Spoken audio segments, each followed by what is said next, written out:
ಇನ್ನು ಮೈಸೂರಿನ ಬಿಜೆಪಿ ಶಾಸಕ ಶ್ರೀವತ್ಸ ಅವರು ಮಾತನಾಡಿದ್ದಾರೆ. ಈ ಪ್ರಕರಣವನ್ನು ಹೊರಗೆ ತಂದಿದ್ದು ಹೆಚ್ಚು ಕಡಿಮೆ ಅವರೇನೆ. ಒಂದು ರೀತಿಯಲ್ಲಿ ಸಿಎಂಗೆ ಮರ್ಯಾದೆ ಹೋಗ್ತಿದೆ ಅಂತ ಸಿಎಂ ಪತ್ನಿಗೆ 3 ತಿಂಗಳಿಂದ ಗೊತ್ತಾಗಿರಲಿಲ್ವಾ? ಸಿಎಂ ಜಂಬೂ ಸವಾರಿಗೆ ಪುಷ್ಪಾರ್ಚನೆ ಮಾಡೋದೇ ಅನುಮಾನ. ಅಷ್ಟರ ಒಳಗೆ ಅವರು ರಾಜೀನಾಮೆ ಕೊಡಬೇಕಾದ ಪರಿಸ್ಥಿತಿ ಬರುತ್ತೆ ಅಂತ ಶ್ರೀವತ್ಸ ಹೇಳಿದ್ದಾರೆ. 10 ದಿನಗಳಲ್ಲಿ ರಾಜ್ಯ ರಾಜಕೀಯದಲ್ಲಿ ಸಾಕಷ್ಟು ಬದಲಾವಣೆ ಆಗುತ್ತೆ. ಸಿಎಂ ಇವತ್ತಿನ ಸ್ಥಿತಿಗೆ ಅವರ ಸುತ್ತಮುತ್ತಲಿನ ಹಿತಶತ್ರುಗಳ ಸಲಹೆಗಳೇ ಕಾರಣ ಅಂತ ಶ್ರೀವತ್ಸ ಅವರು ಅಭಿಪ್ರಾಯಪಟ್ಟಿದ್ದಾರೆ. ಈಗ ಸಿಎಂ ಸಿದ್ದರಾಮಯ್ಯನವರ ಪತ್ನಿ ತಮಗೆ ಬಂದಿದ್ದಂತಹ 14 ಸೈಟ್ಗಳನ್ನು ವಾಪಸ್ ಕೊಟ್ಟಿದ್ದಾರೆ. ಈ ಮೂಲಕವಾಗಿ ಮತ್ತೊಂದು ಟ್ವಿಸ್ಟ್ ಈ ಪ್ರಕರಣಕ್ಕೆ ಸಿಕ್ಕಿರುವಂತಹದ್ದು.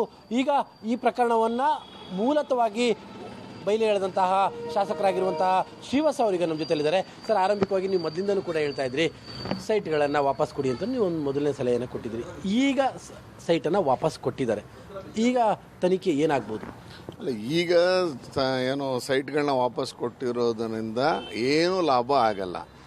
ಮೊದಲನೇ ದಿವಸ 3 ತಿಂಗಳಿಂದ ನಾವೇನು ಹೇಳ್ತಾ ಇದ್ವಿ ಸೈಟ್ ಸರೆಂಡರ್ ಮಾಡಿಬಿಡಿ ಅಂತ, ಅವತ್ತು ಮಾಡಿದ್ದಿದ್ರೆ ಮೈಸೂರಲ್ಲ ಕರ್ನಾಟಕದ ಘನತೆಯೂ ಹೆಚ್ಚಿರೋದು.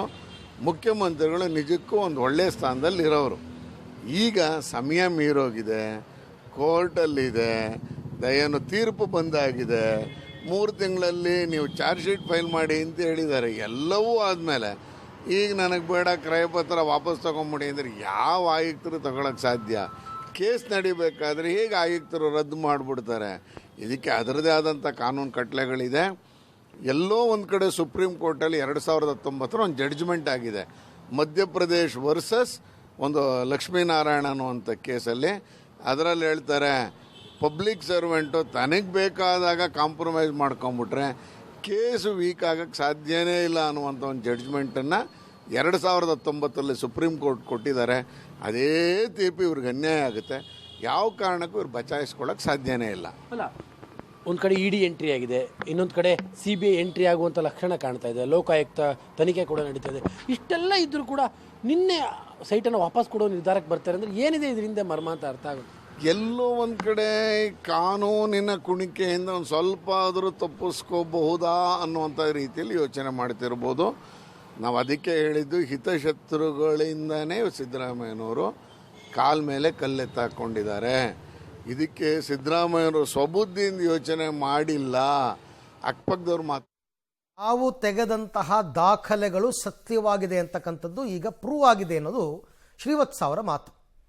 ಯಾಕೆಂದರೆ ದಾಖಲೆಗಳೇ ಸುಳ್ಳಾಗುವಂತಹ ಸಾಧ್ಯತೆಗಳಿರ್ತಕ್ಕಂಥ ಸಂದರ್ಭದಲ್ಲಿ ನಾವು ತೆಗೆದಂತಹ ದಾಖಲೆಗಳು ಸರಿಯಾಗಿತ್ತು, ಅಕ್ರಮ ನಡೆದಿದೆ ಅಂತಕ್ಕಂಥದ್ದು ಡೇ 1 ನಮಗೆ ಗೊತ್ತಾಗ್ತಿತ್ತು. ಆಗಲೇ ಇವರು ಸೈಟ್ಗಳನ್ನು ವಾಪಸ್ ಕೊಟ್ಟಿದ್ದರೆ ರಾಜ್ಯದ ಮರ್ಯಾದೆ ಉಳಿತಾ ಇತ್ತು.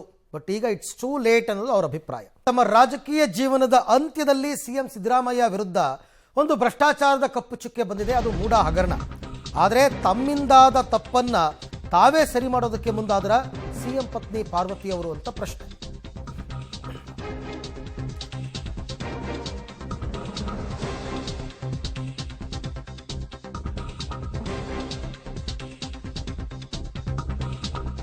ಹೀಗಾಗತ್ತೆ ಅಂತ ಆ ಸಂದರ್ಭದಲ್ಲಿ ಯಾರು ತಾನೇ ಗೊತ್ತಿತ್ತು? ಅವರ ಸಹೋದರ ಅರ್ಶಿನ ಕುಂಕುಮಕ್ಕೆ ಅಂತ ಅವ್ರಿಗೆ ಜಮೀನು ಕೊಟ್ಟಿದ್ದು, ಅದನ್ನು ಮೂಡಾದವ್ರು ಅಕ್ವೈರ್ ಮಾಡ್ಕೊಂಡಿದ್ದು, ಆಮೇಲೆ ಅದು ಸೈಟ್ ತೊಗೊಂಡಿದ್ದು, ಇದೆಲ್ಲವೂ ಕೂಡ ನನ್ನಿಂದನೇ ಆಗಿರೋ ತಪ್ಪು ಅಂತ ಅವರ ಅಭಿಪ್ರಾಯ. ಪಾಪ ಸೈಟ್ಗಳನ್ನು ವಾಪಸ್ ನೀಡುವ ಮೂಲಕ ವಿವಾದಕ್ಕೆ ತೆರೆ ಎಳೆಯುವ ಪ್ರಯತ್ನವನ್ನು ಸಿದ್ದರಾಮಯ್ಯನವರ ಪತ್ನಿಯವರು ಮಾಡಿದ್ದಾರೆ. ಭಾವನಾತ್ಮಕ ಪತ್ರ ಬರೆಯೋದ್ರ ಮುಖಾಂತರ ಸೈಟನ್ನು ಮರಳಿಸಲು ನಿರ್ಧಾರ ಮಾಡಿದ್ದಾರೆ ಮುಖ್ಯಮಂತ್ರಿಗಳ ಪತ್ನಿ. ಇನ್ನು ಈ ನಿರ್ಧಾರ ಇದೆಯಲ್ಲ, ಇದು ಮುಖ್ಯಮಂತ್ರಿಗಳು ಏನು ಕಾನೂನು ಹೋರಾಟವನ್ನು ಮಾಡ್ತಾರೆ ಅದಕ್ಕೆ ಸಹಾಯಕವಾಗುತ್ತಾ ಅಂತ ಇನ್ನೊಂದು ಪ್ರಶ್ನೆ ಮೂಡ್ತಾ ಇದೆ.